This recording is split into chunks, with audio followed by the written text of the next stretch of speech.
My name is Zara Cole, and the night I turned 18, at my own birthday party, my parents dragged me outside, shoved my suitcase into my chest, and told me to never come back. I stood there in that driveway, frozen, while the music still pounded through the walls behind me. My music.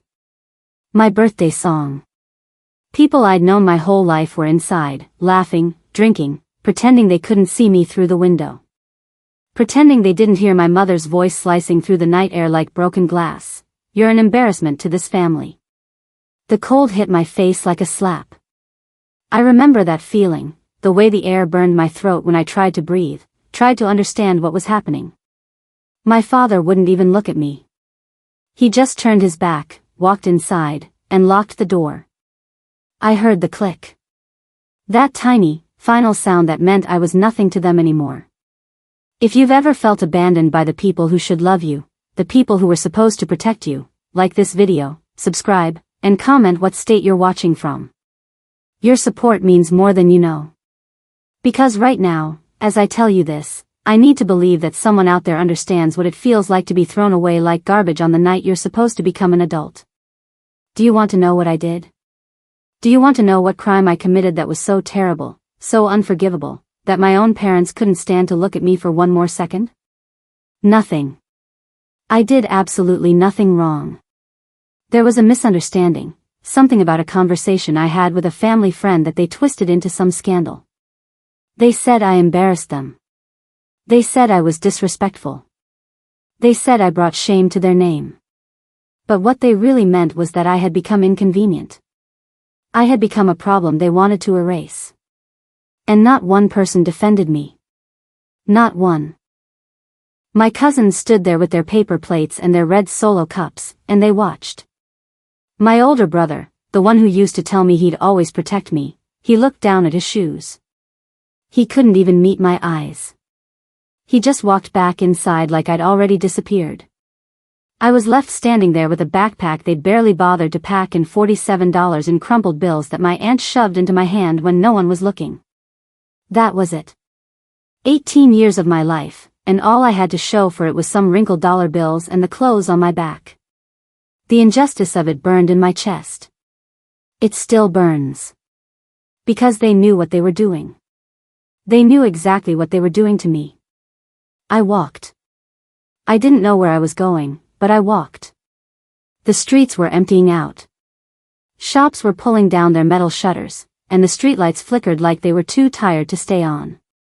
My feet hurt.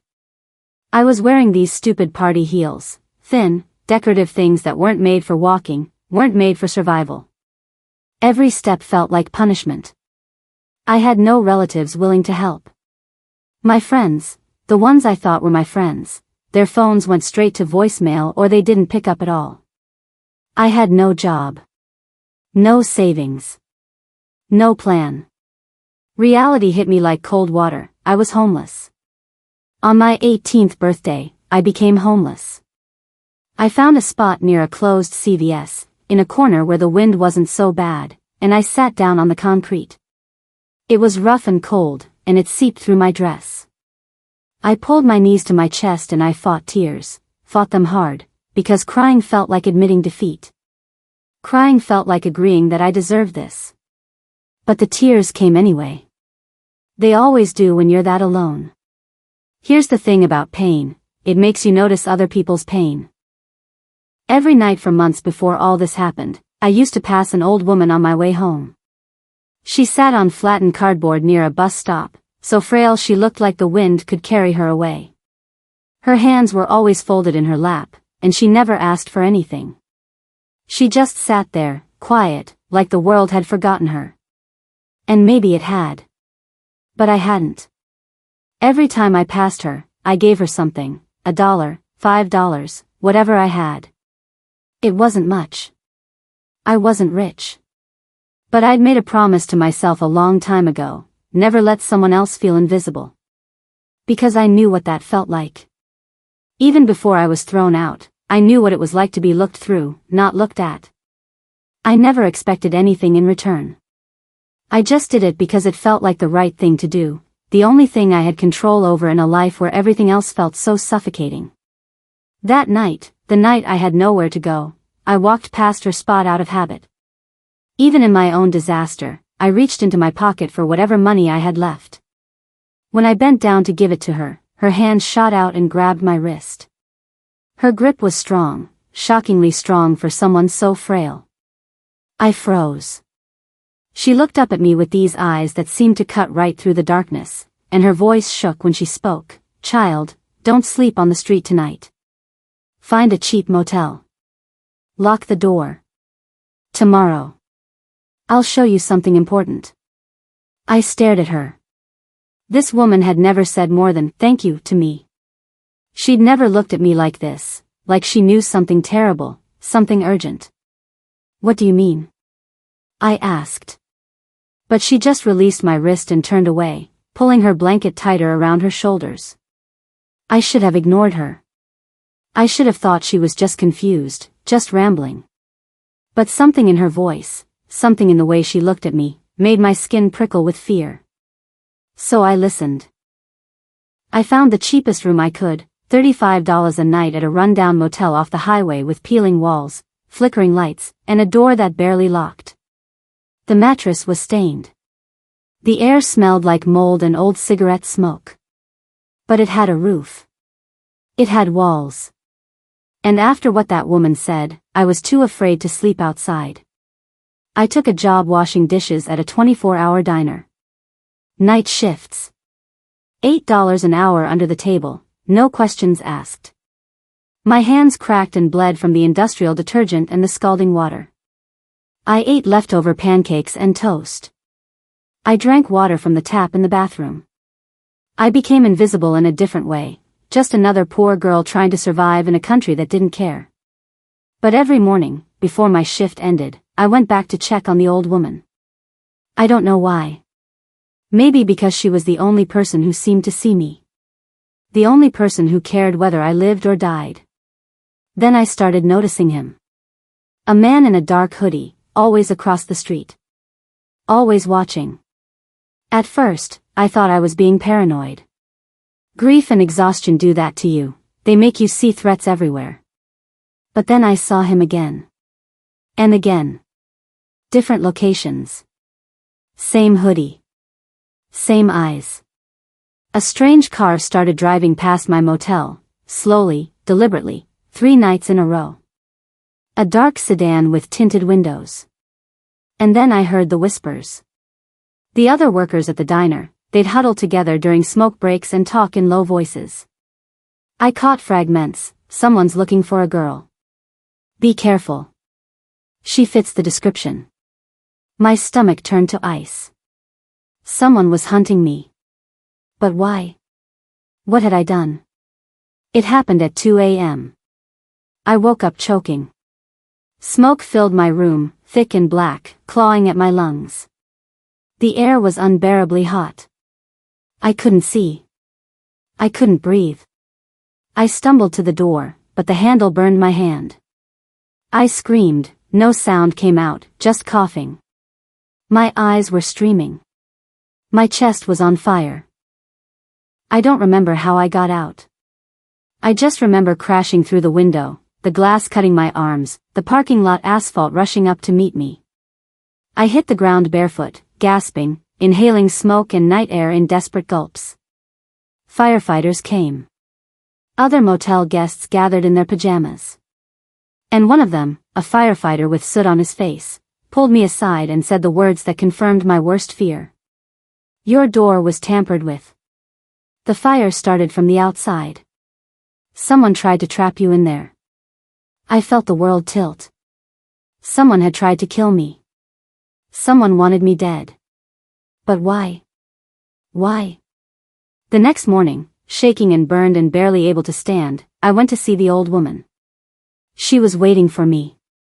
Without a word, she handed me a small tin box wrapped in faded cloth. Her hands trembled as she pressed it into mine. "Your mother's life wasn't what they told you," she said. Her voice was soft, but every word hit like a hammer. "You were never meant to grow up in that house.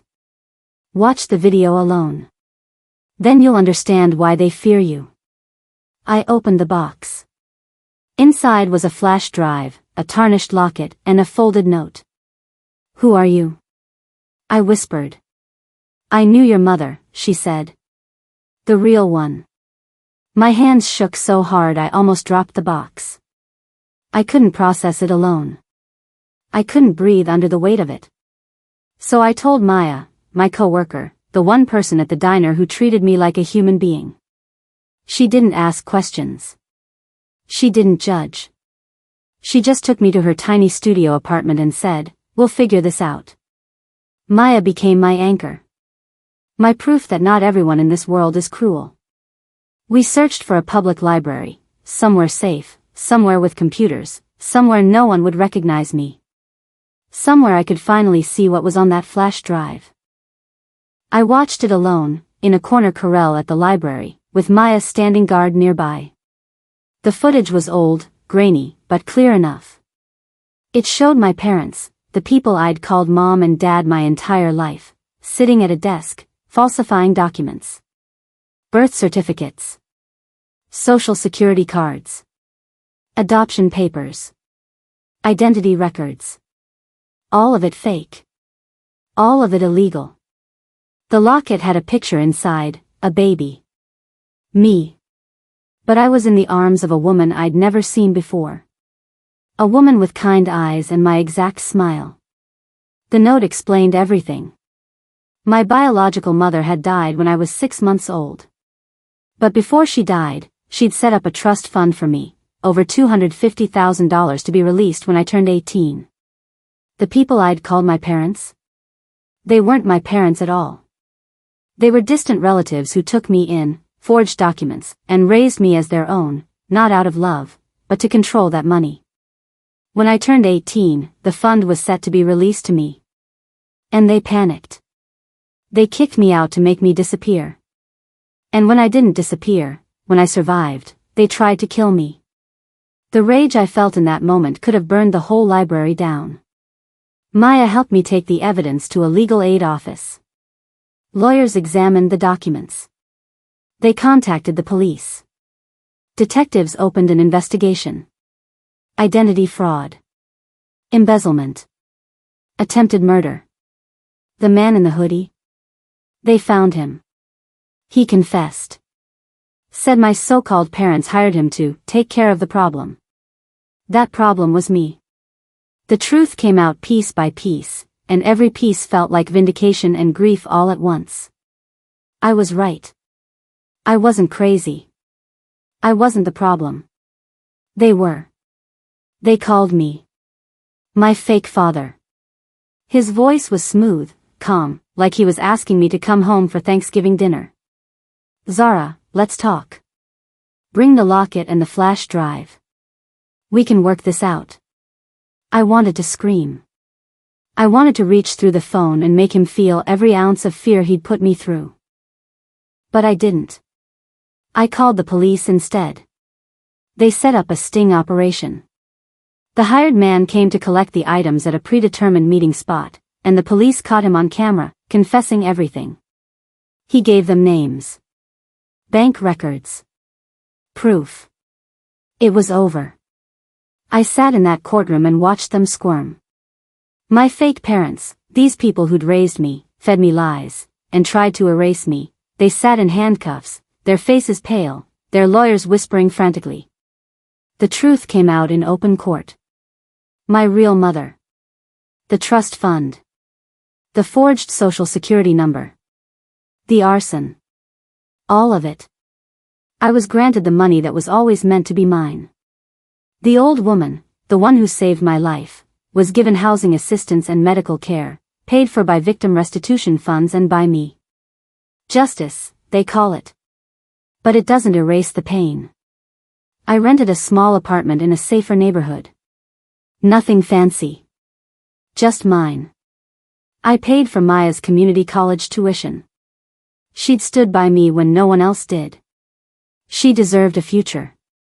I moved the old woman into a decent senior living facility. I visit her every week. She tells me stories about my real mother, stories no one else thought I deserved to hear. I'm rebuilding my life with real documents and real freedom. I got my actual social security card. My real birth certificate. But some days, the anger still sits in my chest like a stone. Some days, I look in the mirror and I see that girl standing in the driveway with a suitcase, and I want to scream. Because I shouldn't have had to fight this hard just to exist. Sometimes destiny hides in the quiet hands that have nothing, but give everything. A stranger saved my life when family tried to end it. A woman society had forgotten saw me when my own blood refused to. If you've ever found kindness in unexpected places, comment your state or city below. Let me know I'm not alone in this. And don't forget to like and subscribe for more real stories like mine. Because we all deserve to be seen. We all deserve to survive. And no one should have the power to make you disappear.